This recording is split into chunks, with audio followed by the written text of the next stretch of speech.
Leitura do livro Uma Breve Jornada pela História da Economia, de Andrew Leigh, político, advogado e ex-professor de economia da Universidade Nacional da Austrália, da Alta Books. Ele começa dizendo, na introdução, que na época pré-histórica a única fonte de iluminação artificial era a fogueira. Para produzir a mesma quantidade de luz que uma lâmpada doméstica emite em 1 hora, nossos ancestrais precisariam procurar lenha por 58 horas. Na Babilônia Antiga, a tecnologia da iluminação mais sofisticada era uma lamparina que queimava óleo de gergelim. Por volta de 1750 a.C., para produzir a mesma quantidade de luz, um trabalhador babilônico teria que trabalhar por 41 horas. Mas então surgiram as velas, inicialmente fabricadas com gordura animal. Seu processo de produção era demorado e elas exalavam um odor fétido. Mesmo no final do século XVIII, um típico trabalhador precisaria dedicar 5 horas, a fim de produzir velas que emitissem o equivalente à luz artificial que uma lâmpada doméstica emite em 1 hora. Ao longo do século XIX, a iluminação a gás foi aperfeiçoada, reduzindo o custo de tempo de 1 hora de luz para algumas horas de trabalho. Com a invenção da lâmpada elétrica, sim, a iluminação ficou ainda mais barata. No início do século XX, bastavam alguns minutos de trabalho para comprar 1 hora de iluminação. Atualmente, mesmo menos de 1 segundo de trabalho nos possibilita adquirir energia suficiente para manter uma moderna lâmpada doméstica acesa por 1 hora. Calculado em termos de iluminação artificial, hoje o ganho de trabalho é de 300 mil vezes maior do que era na época pré-histórica e 30 mil vezes maior do que era no final do século XVIII. Ao contrário dos nossos ancestrais que trabalhavam arduamente para iluminar suas noites, mal pensamos no custo quando acendemos uma luz em casa. 2 fatores essenciais impulsionam uma extraordinária mudança. As tecnologias de iluminação estão melhores e ainda evoluem a cada dia, e os trabalhadores estão mais produtivos, significando que ganhamos mais em 1 hora do que nossos antepassados ganhavam. A história da iluminação serve como fio condutor para alguns tópicos fundamentais desta obra. Enquanto as pessoas da época pré-histórica precisavam fazer tudo sozinhas, os trabalhadores modernos se especializam no que fazem de melhor.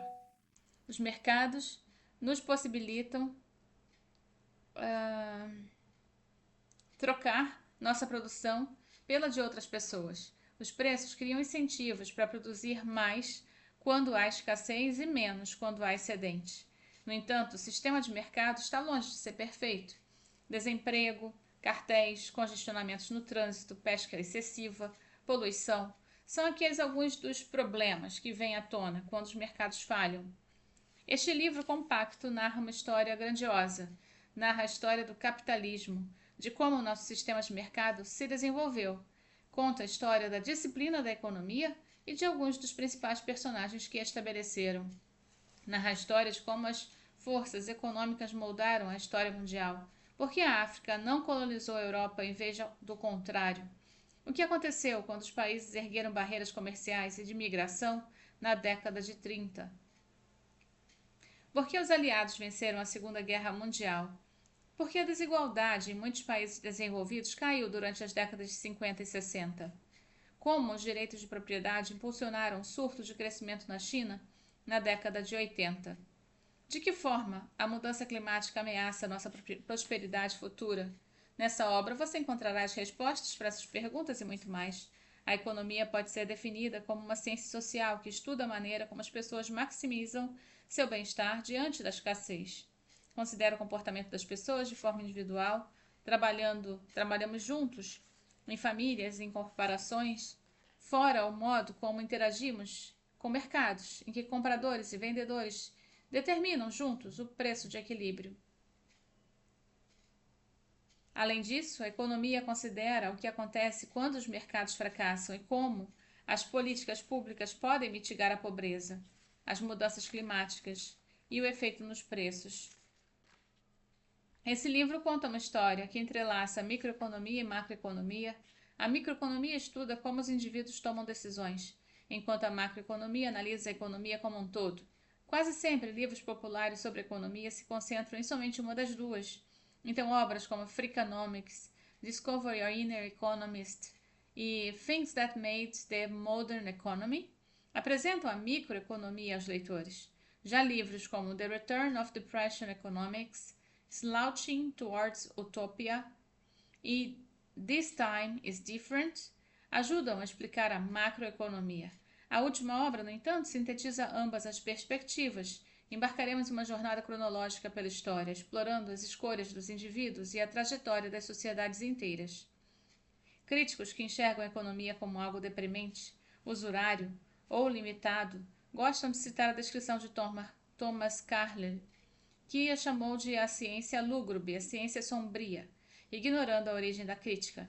Carlyle, um escritor do século XIX, era racista e acreditava que a escravidão deveria ser restabelecida nas Índias Ocidentais. A visão lúgubre que ele condenava era a de que todos os seres humanos são iguais. Assim como muitos economistas assumem essa indecência como orgulho e endossam a igualdade que Carlyle atacava. Carlyle também disse de forma depreciativa que ensine a um papagaio os termos oferta e demanda, e você terá um economista.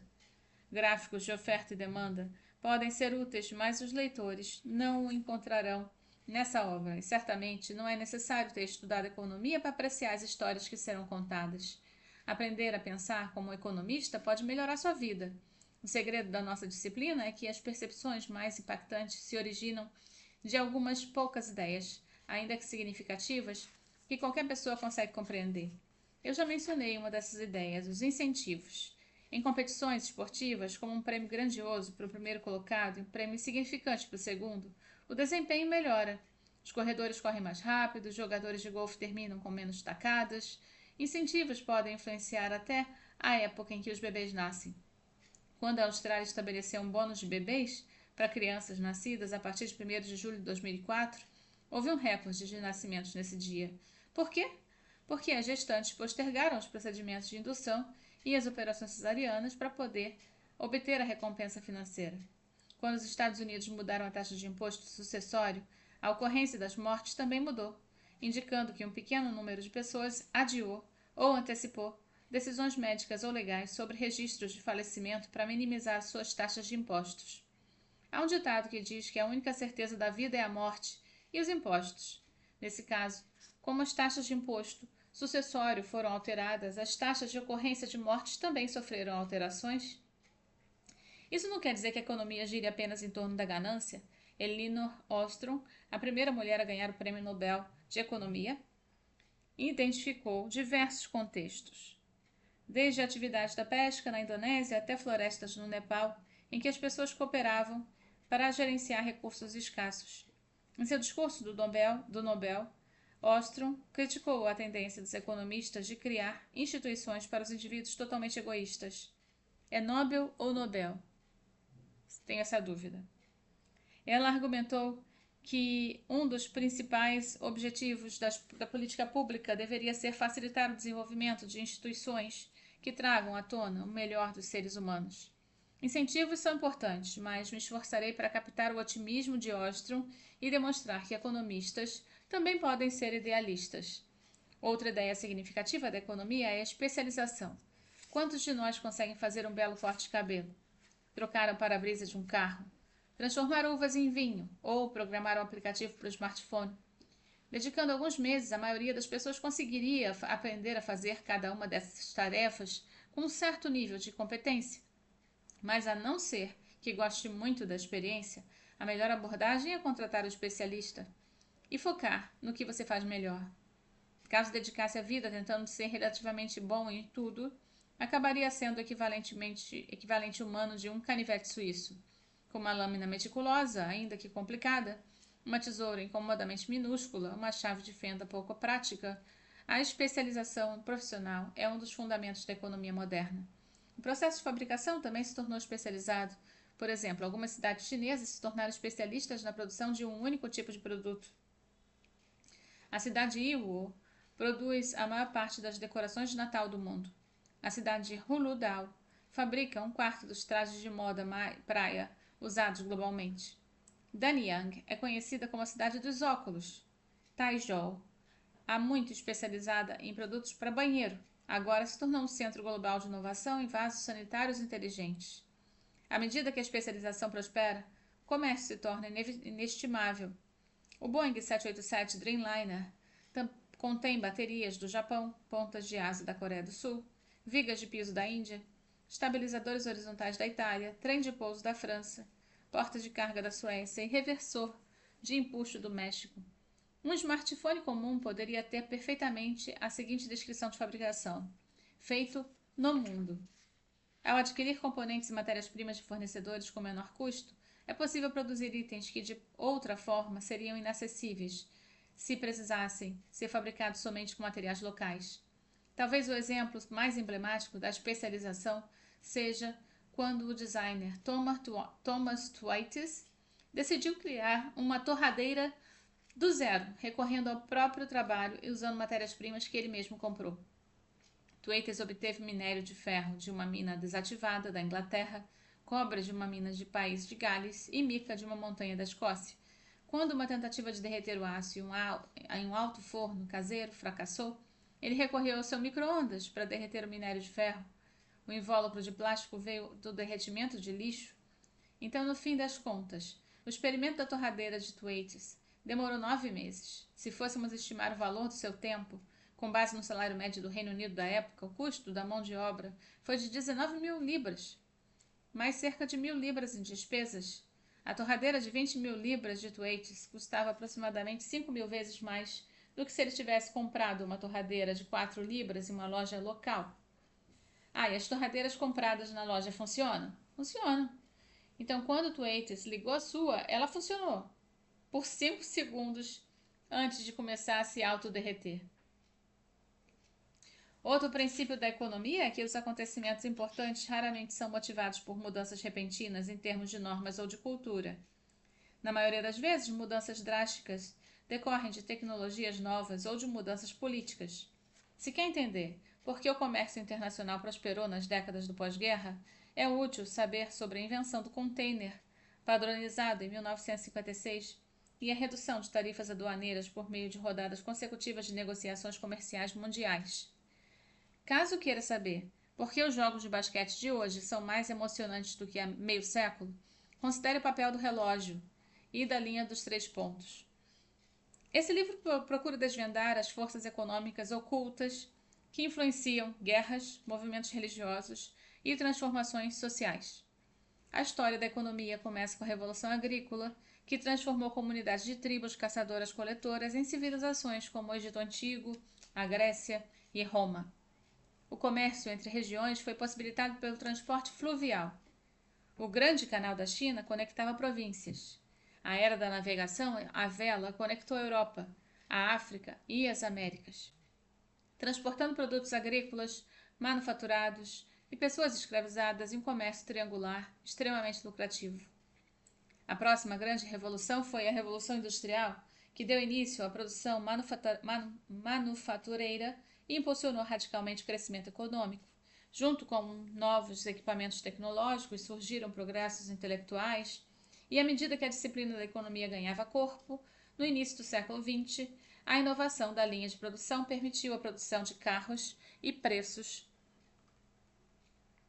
a preços cada vez mais baixos, e a globalização conectou o mundo como nunca antes.